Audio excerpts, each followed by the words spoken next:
Hello! We are streaming from my spare bedroom at home because it is Sunday, and so today's Coffee with a Therapist is brought to you by the almond milk latte that I had about 2 hours ago.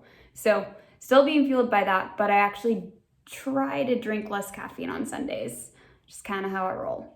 All right, let's get into it. I am doing a response video to The Extraordinary Strengths of the Emotionally Neglected by Jonas Webb on Psychology Today.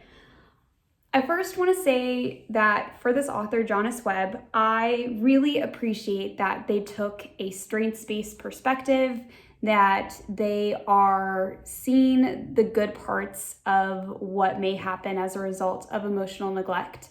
And I can very much appreciate her empowering stance. So I want to give her kudos and credit for that. However, based on my own clinical experiences with those who have been emotionally neglected, I feel like she only covered one end of the spectrum.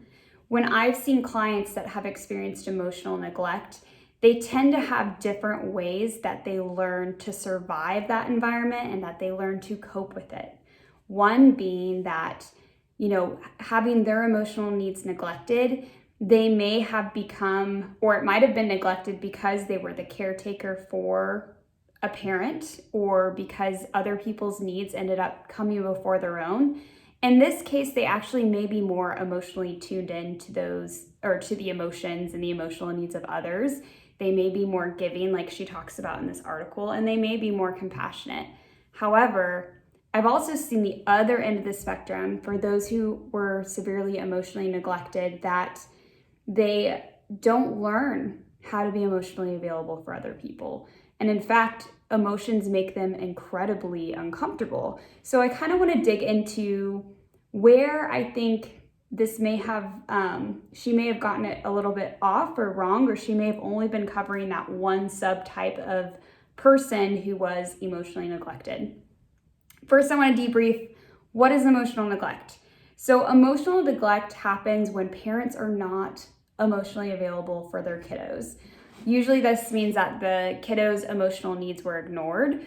It could mean that the kiddos' emotional needs were invalidated. So when you did talk about your emotional experiences, were they just kind of like brushed off and said, oh, don't make a big deal out of it, or sometimes even punished, where you called like a wuss or stop being a crybaby, those sorts of things. So when that is like the consistent pattern of how caregivers respond to your emotions, or it could be, with physical neglect, if they're not there physically, they're not going to be able to be there emotionally either. This isn't necessarily intentional or parents being bad parents, but if you had a single parent household and your parent had to work a ton and they could not be there as much as they would normally be there for you emotionally, you might have some of the symptoms of emotional neglect.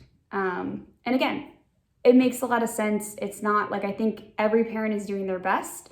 And likely if your parent struggled to be emotionally available, this is an intergenerational cycle where they also likely had parents or experiences where people were not emotionally available, healthy, and able to show them how to really be emotionally there for other people.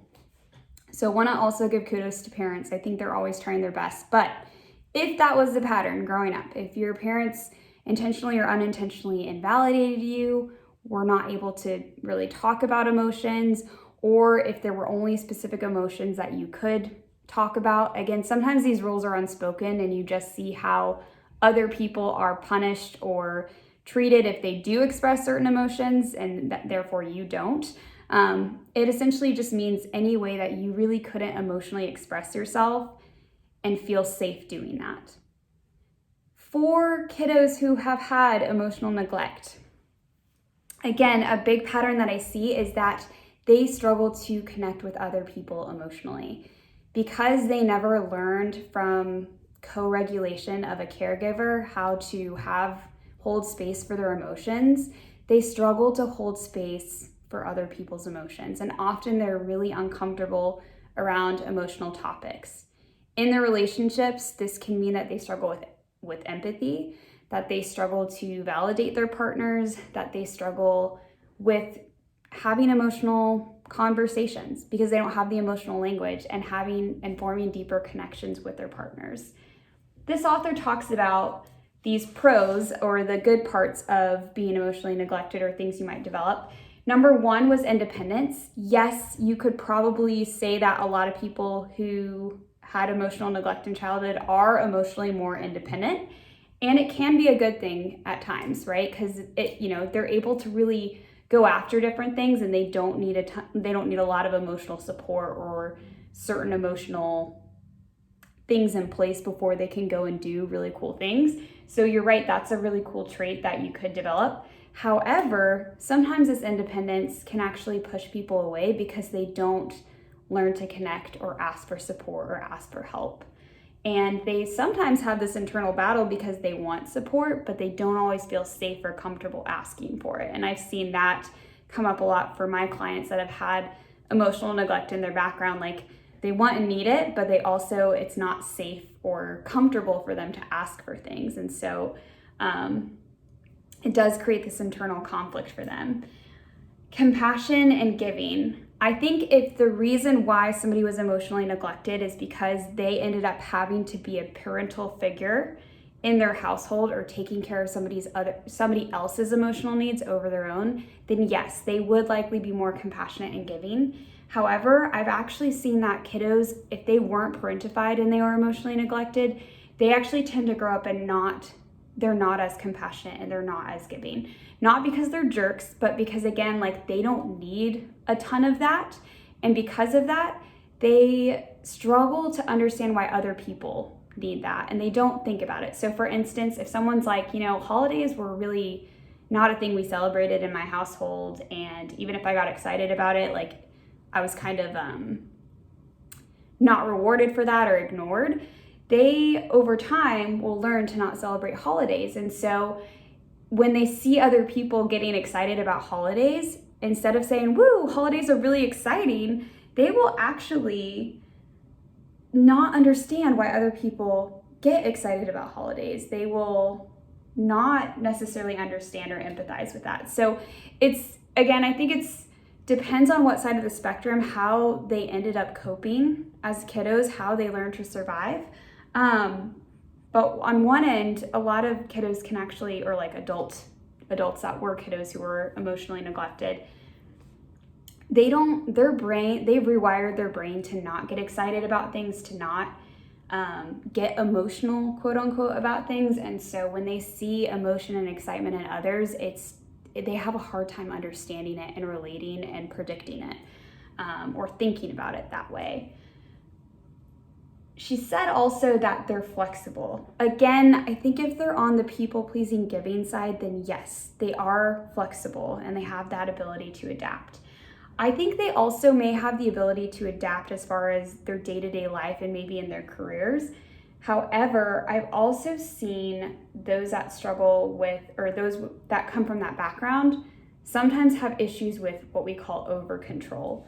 And when they have those issues of over-control, and that was like their way of making sense of their environment because they didn't have a parent to actually create structure for them, they can be very inflexible. And things have to be governed by the way that they see the world and the rules that they've created, whether they're right or wrong.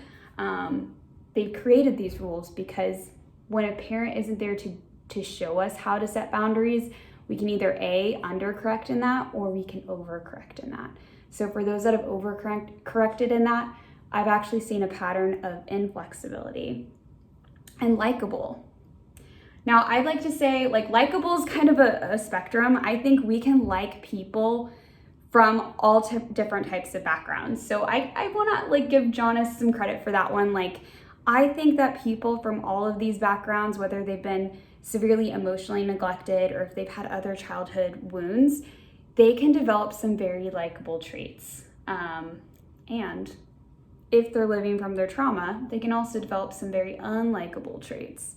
But I just want to give credit that I think coming from a strengths-based lens, there can be some really likable qualities about somebody who is independent, and if they are a person who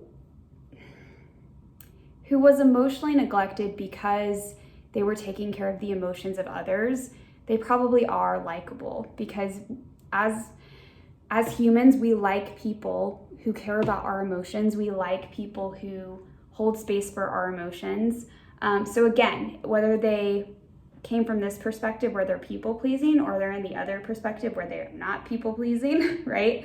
There are likable qualities about each, but I think the people pleasing person is probably going to be more likable, hence the term people pleasing, than the person who has a really hard time understanding why people have certain emotional responses and they're super independent and they only take care of themselves. I would love to hear your thoughts. Do you guys see it as a spectrum? Do you see it where there's people on both of these ends where they might overcorrect and like care too much about other people's emotions and neglect their own because they were emotionally neglected because they had to take care of the emotions of another parent or the emotions of other family members? Or do you also see this other side that I've seen where, you know, somebody may have been emotionally neglected but didn't have to play that role of like taking on the emotions of other people, and they became overly independent and really struggle with empathy and with being flexible and holding space for other people's emotions? I'd be curious to see what you've experienced, what you've seen, and if you have further questions about this, I'd love to delve into it. Again, I thought it was a great article overall. I just felt like it was missing this side of the spectrum.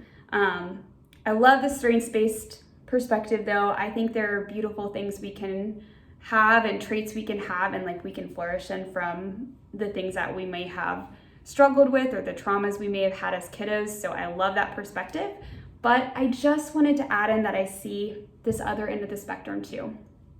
Would love to hear your thoughts. I hope you guys have a wonderful day.